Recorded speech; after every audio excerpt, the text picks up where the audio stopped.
Welcome to WAF and Security Best Practices in Production. Security is an ongoing operational discipline, not a pre-launch checklist. We'll cover how PMs and engineering leads should approach security as a product quality metric, and how to configure AWS WAF, Shield, and Security Hub to keep your production systems protected. This program is brought to you by the Series of Thoughts team as part of the AWS for Product Team series.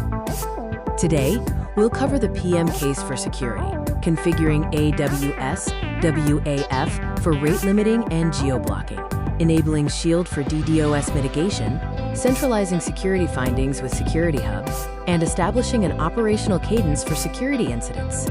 Most PM roadmaps budget for features and infrastructure, but rarely for the true cost of a security incident. This gap is a significant blind spot in modern product management. A security incident can result in 4 key hidden costs. You risk losing user trust, facing regulatory exposure, experiencing engineering drain as sprints halt, and incurring reputational damage that is difficult to undo.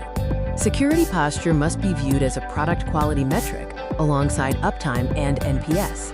From a user's perspective, a compromised system is a product failure. Security should not be delegated entirely to IT or compliance functions that the product team rarely interacts with. While PMs currently track metrics like uptime and NPS, they should add security metrics to the dashboard. These include WAF block rate trends, critical GuardDuty findings open for over 7 days, mean time to remediate for security issues, and unresolved inspector vulnerabilities. A WSWAF, or Web Application Firewall, is your first line of defense. It inspects every HTTPS request before it reaches your API gateway or CloudFront. WAF is key for blocking malicious traffic, throttling abusive clients, and enforcing geographic access policies without touching your application code.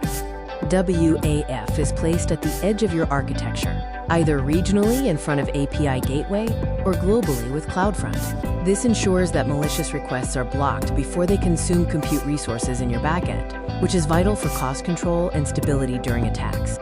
Rate limiting is WAF rule type 1. It counts requests from a single IP over 5 minutes, automatically blocking the IP if the threshold is crossed. This defends against volumetric attacks like credential stuffing and brute force logins before they overwhelm your services.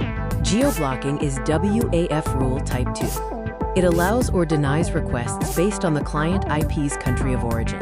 This supports regulatory compliance and reduces noise from high-risk regions. While not a complete control, it is a meaningful layer in a defense in-depth strategy.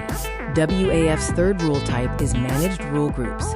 AWS maintains continuously updated rule sets to block known attack patterns without manual rule authoring. These include the core rule set, known bad inputs for known vulnerabilities, and bot control for traffic management. AWS WAF's managed rule groups directly address categories like injection, authentication abuse, and misconfiguration. These cover the most common attack vectors exploited against API-driven SaaS applications, aligning with the OWASP Top 10 list. When deploying new WAF rules, always start with count mode.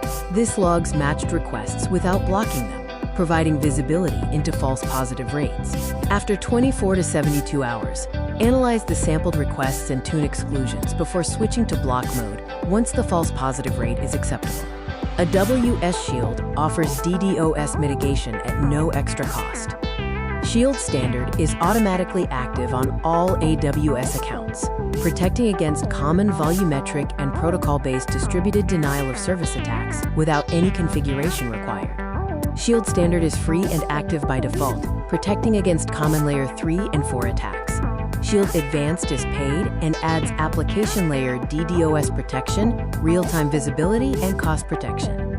For most early to mid-scale SaaS applications, Shield Standard plus WAF is the right baseline. As you adopt more security services, each one creates its own dashboard, which can lead to critical alerts being lost.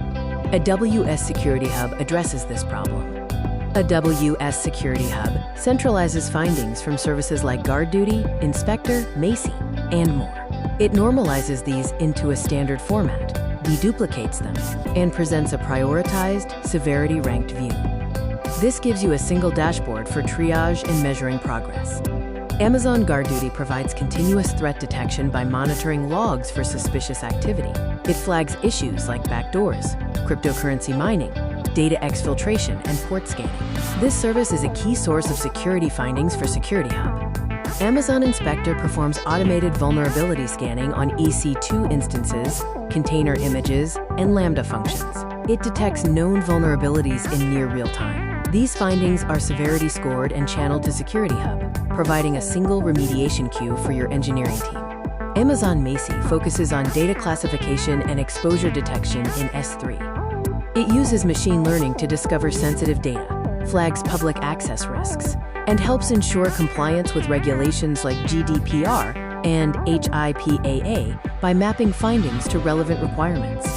AWS CloudTrail is your foundational audit log, recording every API call in your account. This is essential for forensic investigation and security incident postmortems. It captures management, data, and insights events, tracking who did what, when, and where. This service map illustrates how each security layer functions. Edge protection stops threats before they enter.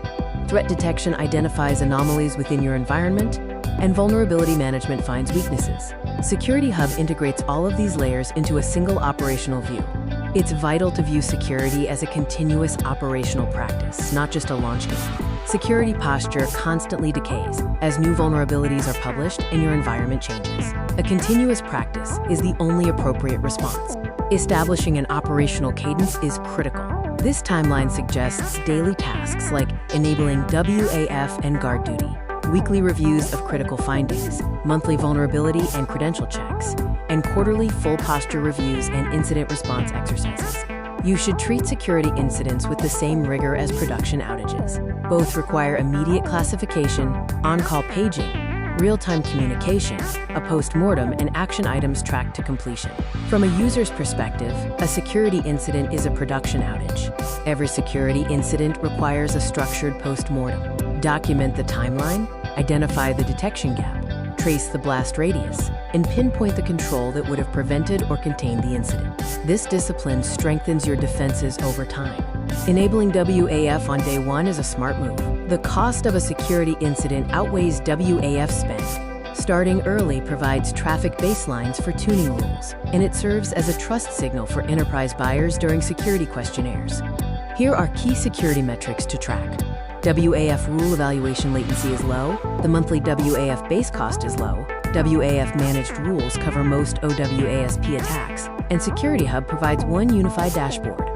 The three key commitments for improved security posture are enabling WAF on day one, reviewing GuardDuty weekly through Security Hub, and post-morteming every incident with the same discipline as a production outage. In the next video, we'll dive into incident response for product teams, covering runbooks, roles, communication, and how CloudTrail becomes your forensic foundation. Remember to complete your exercises, enable WAF, activate GuardDuty, and connect Security Hub.